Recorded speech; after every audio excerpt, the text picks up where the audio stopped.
no entendemos los tiempos de Dios, pero también no hemos entendido la fiesta del Señor, en el cual el Nuevo Testamento dice que son sombras proféticas de cosas por venir. Las profecías en las fiestas del Señor, presentado por Michael Root. Shalom, soy Michael Root y les hablo desde los jardines Ofel del Parque Arqueológico en el Monte Moriah, en la antigua ciudad de Jerusalén. Fue sobre esta cima de esa montaña donde casi todos los profetas de Israel se presentaron ante el Sanedrín, los 70 ancianos gobernantes de Israel y los escribas. La labor del Sanedrín consistía en escuchar a cualquiera que afirmase tener un mensaje del Señor, y una de las labores de los escribas era dejar constancia escrita de los mensajes, protegiéndolos hasta el momento que se demostrase si era verdadero o falso. Muchos de los profetas que recibieron revelaciones divinas y se ascendieron al monte del templo para que escuchar su mensaje, nunca ascendieron con vida de Jerusalén. El mensaje que proclamaron a los dirigentes religiosos y políticos de su época era tan duro que los atrincherados agentes del poder reaccionaron matando al profeta. Yeshayahu, Isaías, fue un profeta respetado en Jerusalén durante la época del rey Ezequías, y los escribas escribieron fielmente las muchas revelaciones de Isaías a lo largo de los años. Pero Isaías también ofendió a una serie de personas. Profetizó acerca de una calamidad que habría de suceder, que sería el resultado directo de que los dirigentes de Israel por quebrantar el pacto establecido por el Todopoderoso con Abraham. Cuando los dirigentes religiosos se hartaron de escuchar sus diatribas, llevaron a Isaías al valle de Cedrón, le ataron y le colocaron una sierra de leñador mohosa directamente sobre su barriga. Isaías se negó a retractarse de su mensaje, de modo que lo cortaron por la mitad. Cuando se le partió la columna vertebral, Isaías quedó muerto. Pero sus palabras siguen estando entre nosotros hoy, porque las profecías de Isaías respecto a su día y su tiempo resultaron ser verdad de una exactitud de 100%. Y aunque le mataron, sabía que a fin de cuentas habían tenido un profeta viviendo entre ellos. Isaías no solo profetizó acerca de su época, sino que además vio la venida del Mesías y sucesos que aún no habían pasado, como pueda hacer que el caso de Damasco dejase de ser una ciudad habitada para quedar convertida en un montón de ruinas. Algunas de las palabras de Isaías se han cumplido ya, pero hay otras que se están cumpliendo en nuestra generación. Es posible que no nos guste todo lo que dijo, pero si hacemos caso omiso a las profecías del Todopoderoso, lo haremos a nuestro propio riesgo. Únase a nosotros en los estudios de televisión de Lester Sumrall, donde grabamos esta presentación multimedia sobre las profecías en las fiestas del Señor por el Club de la Profecía. Si ustedes nos han venido siguiendo desde el principio de esta serie de 26 partes, ya han completado ustedes Profecía Bíblica 101. Esto es Profecía Bíblica 201. Ve ahora el episodio número 15 de la serie de 26 partes sobre las profecías en las fiestas del Señor, el primer mandamiento del Mesías: no penséis. El profeta Isaías escribió por medio de revelación, acordado de las cosas pasadas de los tiempos antiguos, porque yo soy Dios y no hay otro Dios, ni nada hay semejante a mí, que anuncio lo por venir desde Bereshit, desde el principio, y desde la antigüedad lo que aún no era hecho. De modo que regresamos a donde él declaró el fin desde el principio, desde Génesis, desde Bereshit. En el capítulo 1, versículo 14 leemos: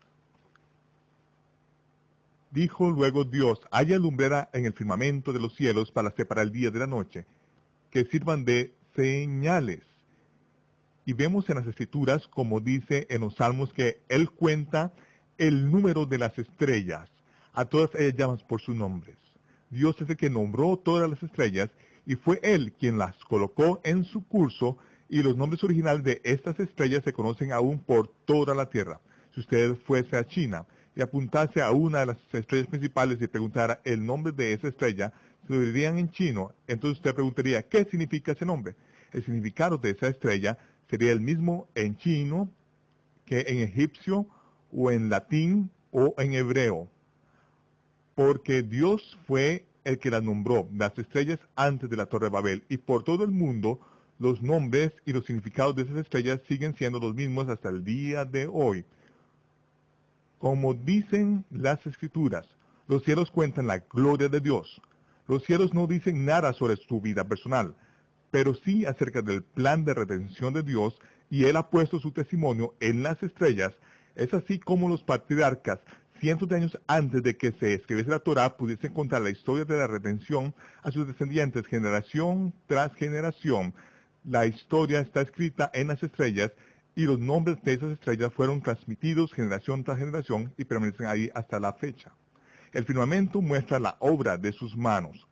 En el cielo hay una constelación acerca de la cual hablamos con anterioridad, la constelación de Betula. Betula significa la Virgen. En latín se llama la constelación de Virgo, que significa la Virgen. Es lo mismo. Durante miles de años la constelación Betula se ha presentado con 5 ramas en su mano. ¿Por qué se dibujan 5 ramas en la mano de Betula?